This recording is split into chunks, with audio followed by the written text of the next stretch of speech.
يعني يتميز بذلك، لكن يعني لا يوجد أي شيء في العالم يعني مكتمل كما تعلمين. يعني هناك خروق، هناك بعض النواقص، هناك نعتقد بأن ما زال من الممكن أن يتم بلورة الديمقراطية الكويتية بشكل أفضل، من الممكن تحسينها.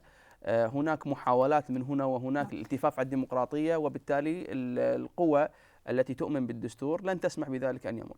الالتفاف على الديمقراطية دكتور، بما أنك أتيت على ذكره، من الذي يستخدم اليوم كأداة لتسجيل هذا الغرض؟ هناك العديد من الأدوات التي تستخدمها الحكومة اليوم.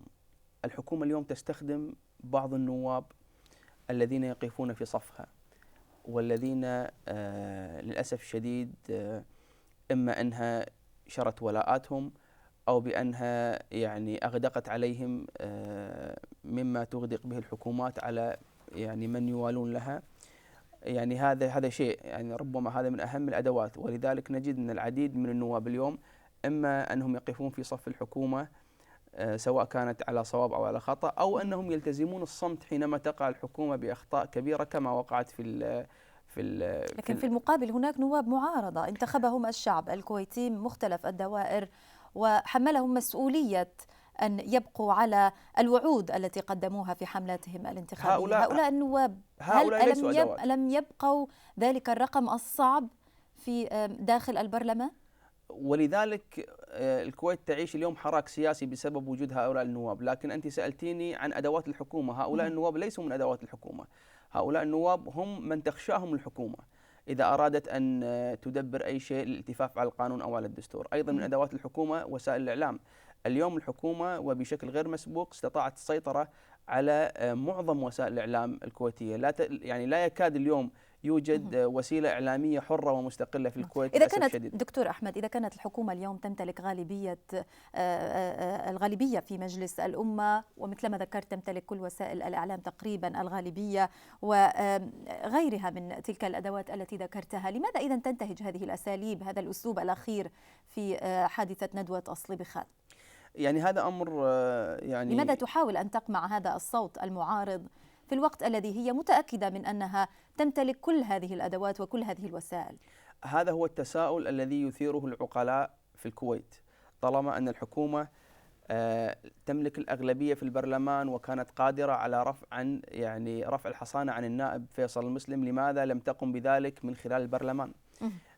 طالما أن الحكومة تملك الكثير من وسائل الإعلام، لماذا تعترض على أن تقوم المعارضة بالتعبير عن رأيها في ندوة سلمية؟ التساؤل هذا أنا لا أملك الإجابة عليه. نعم. يعني ولا أستطيع، يعني لا أعرف أحد يملك الإجابة على السؤال، لأن ما وقعت به الحكومة أعتقد بأنه خطأ كبير. إذن دعنا نستمع إلى المزيد من التساؤلات من المشاهدين الذين يتواصلون معنا في هذه الحلقة. معنا نواف عبد الله من الكويت. نواف، مساء الخير. سلام، مساء النور. أهلا وسهلا. أشكركم وأشكر ضيفكم العزيز. أهلا. طبعا ما يحدث في الكويت هذا شيء غريب، يعني احنا ما توقع، يعني ما أول مرة شيء يمر علينا بالشغل هذا اللي قاعد يصير بالكويت. وطبعا من أحداث مؤسفة.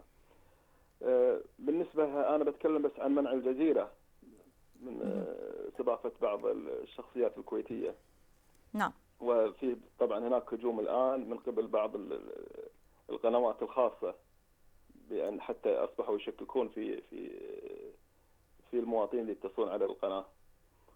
أنا أقول بالنسبة لما يحدث في الكويت هذا، طبعا احنا ما تعودناه أن يحرم الإعلام المرئي من الظهور على تلفزيونات الكويت. هذه شغلة. الشغلة الثانية حقيقة أنا أتمنى من قناة الجزيرة، يعني وهذا تمني خاص، أحد القنوات حقيقة الآن شغالة على قناة الجزيرة. وأنا ممكن أقول حتى اسم القناة إذا أنتم تبون، أنا ما عندي مشكلة، أنا ممكن أقول حد.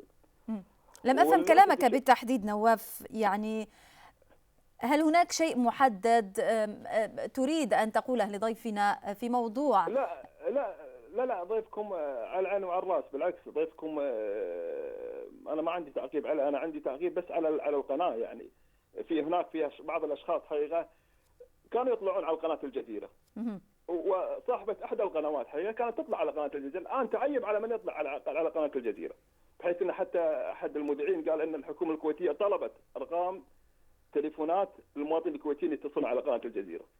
طبعا هذا كذب، يعني احنا نعرف اسلوبهم ونعرف طريقتهم.